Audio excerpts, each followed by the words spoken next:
चीन की सीमा पर आक्रामकता। ये राहुल गांधी कह रहे हैं कि मोदी की वजह से जो है इतनी आक्रामकता इस वक्त जो है वो सीमा पर है। खबर ये नहीं है, खबर ये है दरअसल वो फिर से सवाल उठाने की कोशिश कर रहे हैं चीन से। एक और बड़ी खबर आपको आज की तमाम खबरें बता देते हैं। चीन से लगी सीमा पर आईटीबीपी का अलर्ट। खबर ये है, इसका मतलब ये कि चीन की हर साजिश पर पलटवार की पूरी तैयारी। अब जो है चीन के झांसे में भारतीय सेना नहीं आने वाली, अब पूरी तरह से तैयारी है। चीन के सरकारी अखबार ग्लोबल टाइम्स की भारत को धमकी, वो लिखा गया है कि एक तरफा नहीं होगा, भारत अगर राष्ट्रवाद के चक्कर में पड़ेगा तो फिर हमारी जिम्मेदारी नहीं है। इसके अलावा भारत चीन के बीच ब्रिगेड कमांडर स्तर की तीसरी बातचीत चल रही है। शांति से मसले को सुलझाने की नीति पर भारत लगातार कायम है। कम से कम भारत शांति से सुलझाना चाहता है, लेकिन संप्रभुता, एकता, अखंडता की कीमत पर नहीं। युद्ध काल। डिबेट शुरू करते हैं। शहनवाज हुसैन बीजेपी के राष्ट्रीय प्रवक्ता मेरे साथ जुड़ चुके हैं। तहसीन पूनावाला हैं, पॉलिटिकल एनालिस्ट हैं, और इसके अलावा मेरे साथ retired lieutenant general Shankar Prasad और साथ ही सुशांत सरीन जो कि स्ट्रेटेजिक अफेयर्स एक्सपर्ट हैं, यानी कि सामरिक मामलों के जानकार हैं। वो आप सबका बहुत बहुत स्वागत, समय निकालने के लिए बहुत बहुत शुक्रिया, ताल ठोकने के लिए। सबसे पहले शहनवाज हुसैन साहब, आप ही जवाब दे दीजिए। मोदी के चक्कर में सीमा पर आक्रामकता, क्या जरूरत है? राहुल गांधी कह रहे हैं। देखिए, दिक्कत यह है कि कांग्रेस पार्टी मोदी जी का विरोध करते करते ये भूल जाती है कि भारत के वो प्रधानमंत्री। हर चीज़ में हमने तो बचपन से सिखाया गया, व्यक्ति से बड़ा दल और दल से बड़ा देश। हमने देश में भारत सरकार के कैबिनेट मंत्री के तौर पर भी काम किया है और हमें मालूम है कि क्या कहना और क्या नहीं कहना। लेकिन राहुल गांधी जी को और कांग्रेस के नेताओं को हर चीज़ में मौका मिल जाता है। उन्हें लगता है कि जो बात ग्लोबल टाइम कह रही है उस पर ज़्यादा भरोसा है। भारत की सेना, भारत के अखबार, भारत की एजेंसी पर भरोसा कम हो जाता है। अगर वो सिर्फ जी न्यूज़ को फॉलो कर लेते, देख लेते, तो भारतीय के नाते अपने सेना के पराक्रम की खबर सुनकर कम से कम दो शब्द अच्छे कह देते। 29-30 को जिस तरह पराक्रम हमारी सेना ने दिखाया, उसको मैं पूरे देश की जनता की तरफ से सैल्यूट करता हूं, सलाम करता हूं। चाइना को कूटनीति में हमने अलग थलग किया पूरे दुनिया में। हमने बॉर्डर पर भी बताया है, ग्लोबल टाइम कोई भी धमकी दे, चाइना को मालूम है कि ये 62 का हिंदुस्तान नहीं, आज का हिंदुस्तान है, और आज का हिंदुस्तान जवाब देना जानता है। हमारे सैनिकों को जिस भाषा में कोई हमसे सवाल करेगा, उस हर सवाल का जवाब रखते हैं। लेकिन जिस तरह की भाषा राहुल जी बोल रहे हैं या कांग्रेस के नेता बोल रहे हैं, अरे राजनीति के बहुत से मुद्दे होंगे, ठीक, कभी जीडीपी के नाम पर, कभी इकोनॉमी के नाम पर, कभी बेरोजगारी के नाम पर। आप हमारी आलोचना करते हैं, करिए, लेकिन जब भारत और चाइना का सवाल हो तो ओछी राजनीति बंद कीजिए, इस तरह की बयानबाजी बंद कीजिए, ऐसे बयान मत दीजिए। कभी बालाकोट का सबूत, कभी सर्जिकल स्ट्राइक का सबूत, कभी चाइना हमारे यहाँ अंदर आ गया, इसके बारे में दुष्प्रचार, और जब आज हमारे सैनिकों ने उनको रोक दिया तो दो शब्द अच्छे नहीं है सेना के लिए, आप उस पर भी सवाल उठा रहे हैं। तहसीन, इंडिया के ग्लोबल टाइम्स बन गए राहुल गांधी। मतलब ऐसी क्या टाइमिंग, बड़ी शानदार टाइमिंग नहीं होती है? जब जब चीन की पिटाई राहुल मांगते हैं सफाई। ये कोइंसिडेंस है, संयोग है, प्रयोग है, क्या है क्या ये? जब जब आपको पता है तहसीन, हर बार आपसे डिबेट होती है। जी, हर बार आप मुझसे डिबेट होती है और मैं दो चीज हर बार आपसे कहता हूँ, और बार बार ताल ठोकी, जो देश का नंबर 1 शो है अमन, आप इस देश के एक जाने माने एंकर है। जो भी बात मैंने आपके शो पे की वो सच्ची साबित हुई है। पहली बात, बार बार शाहनवाज हुसैन जी और बीजेपी के प्रवक्ता 1962 का जिक्र करते, कोई बात नहीं, हम हार गए थे वो युद्ध, इसमें कोई दो राय नहीं है। लेकिन वो इस युद्ध को याद करते, हमारी सेना को जो हार गई, हमारी सेना उसको याद करते। 1967 को याद नहीं करते जहां हमने चीन को हराया। 1967, एक सेकंड प्लीज, मैं अपनी बात कर दूं, आपने उनको नहीं टोका, मैं अपनी बात संक्षेप में। मुझे एक शब्द पे आपत्ति थी बस, आई रिक्वेस्ट यू। आपने बोला कोई नहीं हम हार गए, नहीं ऐसे नहीं, कोई नहीं होता ये, ऐसे नहीं हुआ तो हुआ, ये नहीं, ठीक है, हम हार गए, कोई नहीं हार गए, गलत। सर आप मेरे, ठीक है, आप उसके बाद ऑब्जेक्शन। 1962 में हम युद्ध हार गए, इसमें कोई दो राय नहीं, लेकिन ये बीजेपी के प्रवक्ता एक्स मिनिस्टर 1967 जब नथुला और चोला में हमने चीन को हराया, 1987 में जब के सुंदर जी चीन आर्मी के सेना चीफ थे और ऑपरेशन चेकर बोर्ड किया और चीन को मुंह की खानी पड़ी, और 1986 में हमने अरुणाचल प्रदेश को स्टेटहुड डिक्लेयर किया और चीन ने ट्रूप्स मोबिलाइज करने के बावजूद कुछ नहीं कर पाए।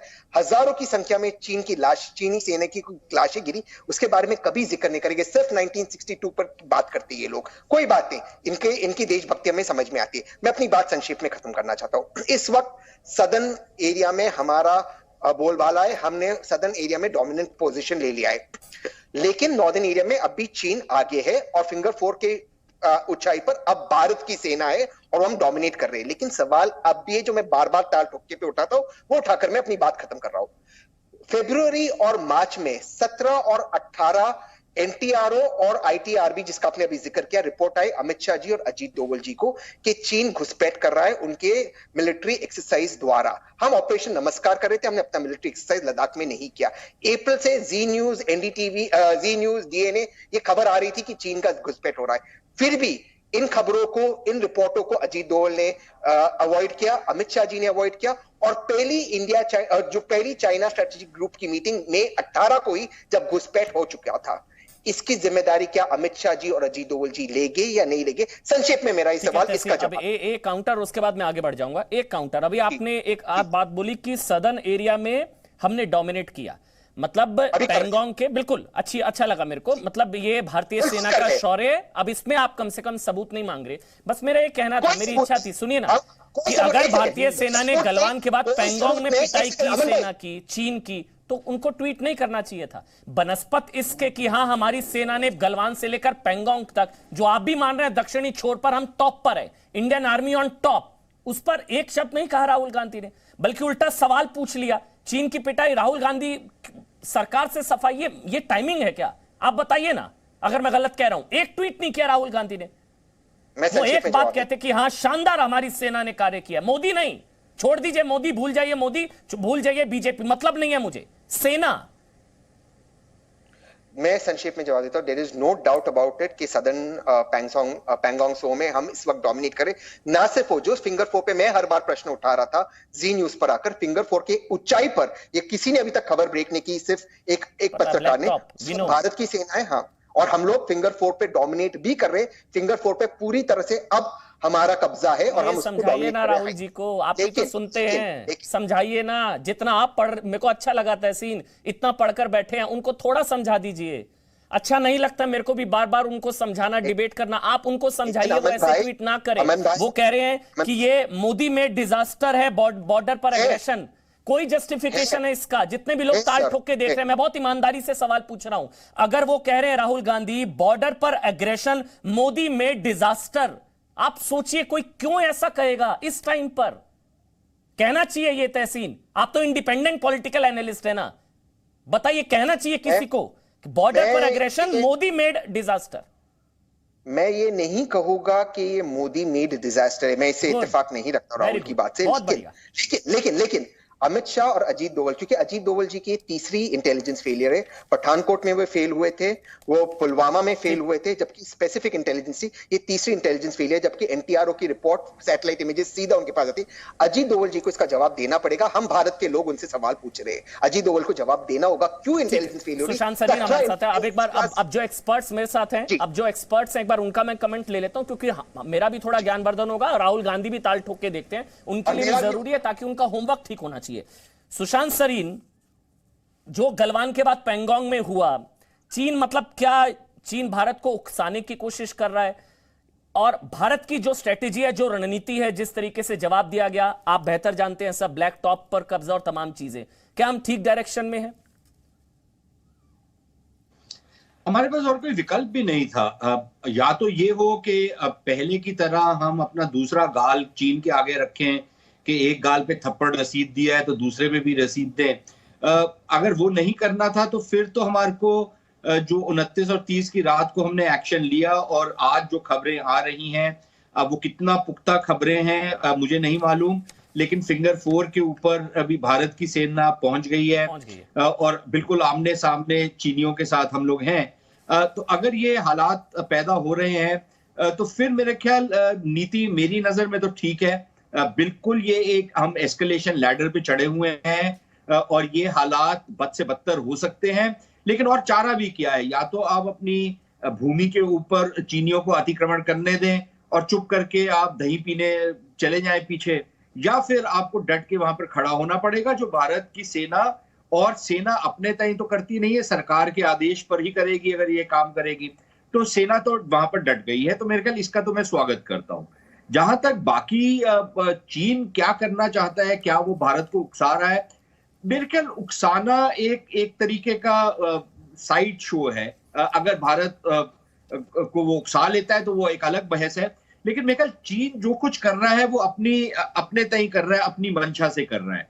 और उससे मेरा मतलब ये है कि चीन कोई एक नीति के तहत, और जिसका एक लिहाज से व्याख्यान भी कर दिया उनके राष्ट्रपति ने जब वो तिब्बत के बॉर्डर को बिल्कुल पुख्ता करने की बात कर रहे हैं, तो मेरे ख्याल वो LAC जो है उसको एक लिहाज से पुश बैक कर रहे हैं भारत की तरफ, और वहां फिर भारत की जो सेना है वो वहां पर अब डट गई है। जरूर कुछ गलतियां हमारे से भी हुई होंगी अगर चीनी वहां तक घुस आए जहां तक माना जा रहा है, खास तौर पर पैंगोंग के एरिया में।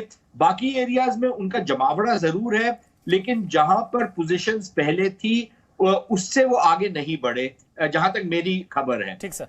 तहसीन की जो बात है कि भाई उस समय वो एक्सरसाइजेस कर रहे थे, हाँ ये उस समय सबको पता था कि चीनी एक्सरसाइज कर रहे थे, लेकिन ये हर साल एक्सरसाइज होती थी, भारत भी एक्सरसाइज करता था, और शायद कहीं ना कहीं इंटेलिजेंस फेलियर तो नहीं, लेकिन कहीं ना कहीं एक एनालिसिस का फेलियर था कि अगर चीन की सेना इतने बड़े संख्या में ये एक्सरसाइज कर रही है तो क्या वो इस तरीके की हिमाकत करेगी जो उन्होंने बाद में की। अक्सर ये होता था क्योंकि हम लोग भी उसी समय अपनी एक्सरसाइजेस करते थे, तो चीनी अपनी तरफ ही रहते थे, आगे नहीं बढ़ते थे। इस बार वो हुआ, और वो एक, जैसे मैंने आपसे कहा कि एक एनालिसिस का फेलियर हो सकता है, लेकिन क्योंकि अब वो हो चुका है, आगे से मेरे ख्याल चीनियों को कभी भी हम फेस वैल्यू पे या किसी भी ट्रस्ट के दायरे में उनको नहीं लिया जाएगा, उनके ऊपर कभी कोई भरोसा नहीं किया जाएगा। और मेरा मानना यह है कि अब जिस तरीके की पोजीशनिंग, या जिसको आप बोलते हैं एक रेस लग पड़ी है अपनी पोजीशंस को पक्का करने की, बहुत सारे ऐसे एरियाज के आपकी जो लाइन थी वो आगे थी, लेकिन आपकी जो प्रेजेंस थी वो पीछे थी और कई दशकों से थी। मेरे ख्याल अब आप right up to the line जा रहे हैं, और वो एक नई लाइन बनते हुए आ रही है।